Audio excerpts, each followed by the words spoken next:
ప్రభుత్వ ఆసుపత్రుల్లో రోగులకు మెరుగైన వైద్య చికిత్స అందించడంలో జూనియర్ డాక్టర్ల తాలూకా ఔదార్యం వేరు. ఓవైపు చదువు కొనసాగిస్తూ వైద్య సేవలు అందించాలన్నటువంటి వారి ఆశకి అనుగుణంగానే జిఎస్ఎల్ మెడికల్ ఇన్స్టిట్యూషన్స్ మరియు కిమ్యూ ఇంటర్నేషనల్ యూనివర్సిటీ భాగస్వామ్యంతో ఇండియన్ అలైన్డ్ ఎంబీబీఎస్ కోర్స్ అడ్మిషన్లు అందిస్తోంది నియో. ఈరోజు ప్రభుత్వ హాస్పిటల్లో రోగులు తమ సేవలను అందిస్తున్నారు. కాకపోతే వారి న్యాయపరమైన డిమాండ్ల సాధన విషయంలో మాత్రం రాష్ట్ర ప్రభుత్వం తీసుకున్నటువంటి కఠిన వైఖరి వారి చదువును కొనసాగించే పరిణామాలు లేకుండా చేసిన తప్పని పరిస్థితుల్లో ముందుగానే రాష్ట్ర ప్రభుత్వానికి సమ్మెకి వెళ్తామని చెప్పి నోటీసులు ఇచ్చినా చర్చలు విఫలం కావడంతో 3 రోజులుగా రిమ్స్ హాస్పిటల్ జూనియర్ డాక్టర్లు అందరూ కూడాను సమ్మెబాట పట్టారు. సమ్మెబాట పట్టినప్పుడు కూడా రోగులకు ఎటువంటి అసౌకర్యం కలగకుండా ఉండేందుకు వారు మాత్రం ఎమర్జెన్సీ సేవల్లో కూడాను భాగస్వామి అవుతున్నారు. నైట్ డ్యూటీ చేసినటువంటి జూనియర్ డాక్టర్లు కూడాను వారి నిధులు విరమిస్తున్నారు.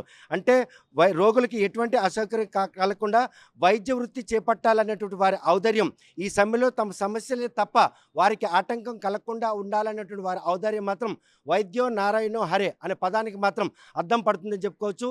ఈ విషయంలో వారి పేషెంట్స్ని అంటే పరీక్షిస్తున్నటువంటి రాష్ట్ర ప్రభుత్వం మెడికల్ కౌన్సిల్ ఆఫ్ ఇండియా పరిధిలోకి వచ్చినటువంటి డాక్టర్ల విషయంలో కూడాను రాష్ట్ర ప్రభుత్వం వారి న్యాయపరమైన డిమాండ్ ఏదైతే స్టైఫండ్ పెంచాలి అన్నటువంటి డిమాండ్ ఎందుకు పరిణామాలు తీసుకోవట్లేదు, దపదపాలుగా సమ్మె చేస్తున్నా కూడాను రాష్ట్ర ప్రభుత్వం నిర్లక్ష్యం వైఖరి వెనక వారి చదువులకి ఎటువంటి అసౌకర్యాలు కలుగుతాయి, వైద్య వృత్తి చేపట్టినప్పుడే అన్నిటికీ తెగించినటువంటి వైద్యులు ఇటువంటి చిన్న సమస్యను ఎందుకు సమ్మెబాట పట్టించే విధంగా రాష్ట్ర ప్రభుత్వం మాత్రం కఠిన వైఖరిగా వ్యవహరిస్తుంది.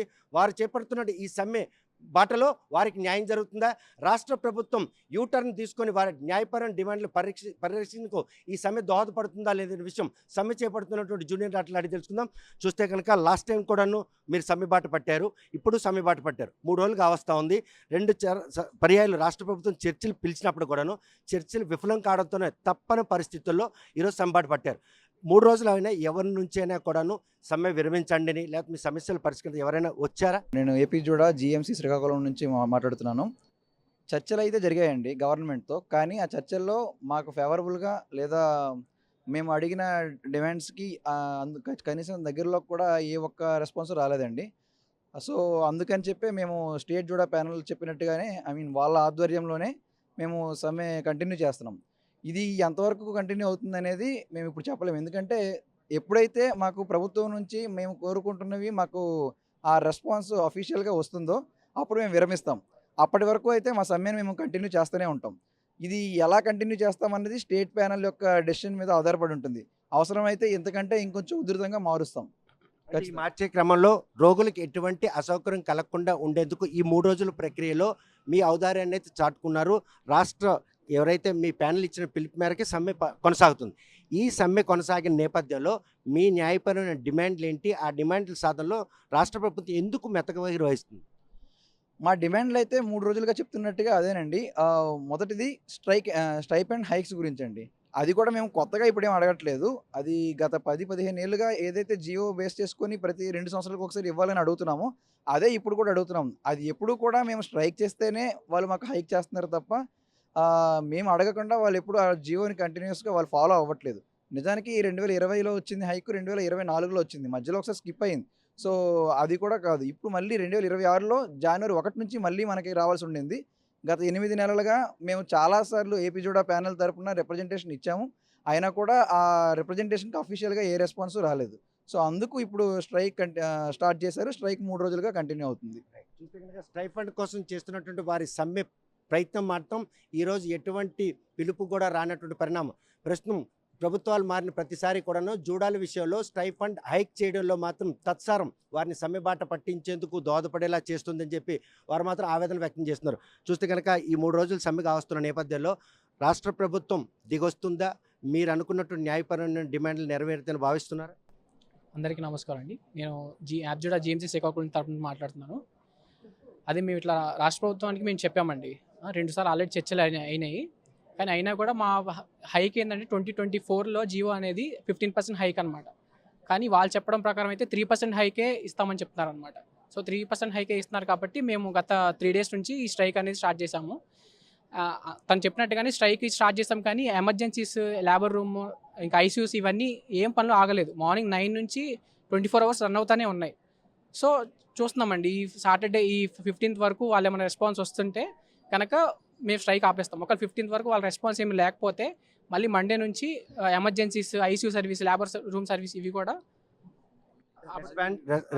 రెస్పాన్సిబిలిటీ యాటిట్యూడ్లో మీరు చేస్తున్నటువంటి ఈ పోరాటంలో రాష్ట్ర ప్రభుత్వం మెతక వైఖరి వహిస్తుందా, లేకపోతే కఠినంగా వ్యవహరించి మీ సమస్య పరిష్కారం దిశగా కనీసం చర్చలు కూడా పిలిచే పరిణామాలు కనిపించట్లేదు?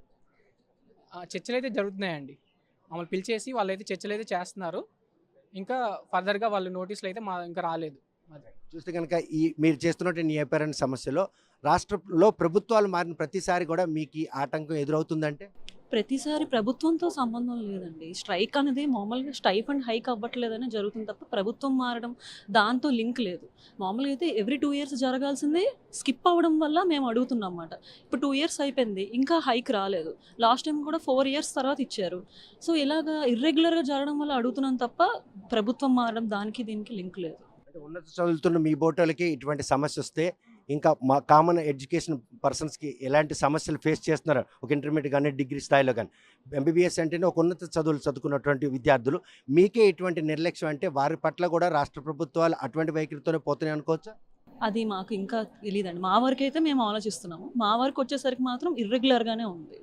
ఎందుకంటే అదర్ స్టేట్స్తో కంపేర్ చేస్తే వాళ్ళు మాలాగే నీట్ పీజీ క్వాలిఫై అయ్యి వచ్చినారు, కానీ అదర్ స్టేట్స్లో మాకన్నా ఎక్కువ స్టైఫండ్ రిసీవ్ చేస్తున్నారు. సో అందుకని మా నిరసన తప్ప ఇంకేమీ లేదు.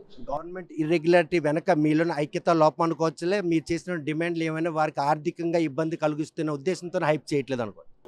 ఆర్థికంగా ఇబ్బందిగానే ఉంది, కానీ ప్రతి 2 yearsకి హైక్ చేస్తానని వాళ్ళే జీవో పాస్ చేసినప్పుడు ఈసారి హైక్ చేయలేదని మేము అడుగుతున్నాం. అంతే. విద్యార్థుల పరంగా మీరు సమ్మెబాటు పడుతున్నారు కదా, మీకు అడ్మినిస్ట్రేషన్ ఉంటుంది, మీకు సంబంధించినటువంటి సీనియర్స్ ఉంటారు, మీతో పాటు కొంతమంది సంఘాలు ఉంటాయి, వారు కూడా మీ తాలూకు డిమాండ్లు ఏకీపించి మీకు సంఘీభావం తెలుపుతున్నారా? తెలుపుతున్నారు. ఏపీ జూడా నుంచి వచ్చింది కాబట్టి మేము అందరం ఇలా ఫర్దర్గా వెళ్ళాం. యాక్చువల్గా ఒక 3 months నుంచి ఇది రన్ అవుతుంది.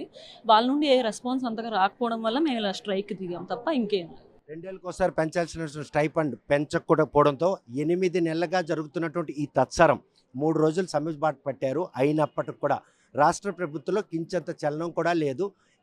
మీరు చేపట్టినటువంటి ఈ సమ్మెలో ఐక్యత లోపం వారికి నిర్లక్ష్యానికి దోహదపడుతుందంటే? గత 2 రోజుల ముందుగా అయితే ఖచ్చితంగా దీని గురించి చర్చలు జరిగాయండి. గవర్నమెంట్తో మా లీడర్స్ అందరూ వెళ్ళి చర్చలు జరిపారు. కానీ అప్పుడు గవర్నమెంట్ మాట్లాడిన తీరు కానీ గవర్నమెంట్ మా పట్ల చూపించిన ఆ నిర్లక్ష్యం అనేది మాకు నచ్చలేదండి. మేము ఏదైతే అనుకున్నామో దానికి విరుద్ధంగా గవర్నమెంట్ మాకు చేస్తానన్నది. అందువల్ల మేము ఈ 3 రోజుల నుంచి స్ట్రైక్ స్టార్ట్ చేయడం జరిగింది. ఈ గవర్నమెంట్ ఇప్పటికి ఈ రోజుకి కానీ ఇంకా గవర్నమెంట్ నుంచి ఎటువంటి పిలుపు కానీ ఎటువంటి చర్చలకు కానీ ఎటువంటి పిలుపు ఈ రోజు ఇంకేమీ రాలేదండి.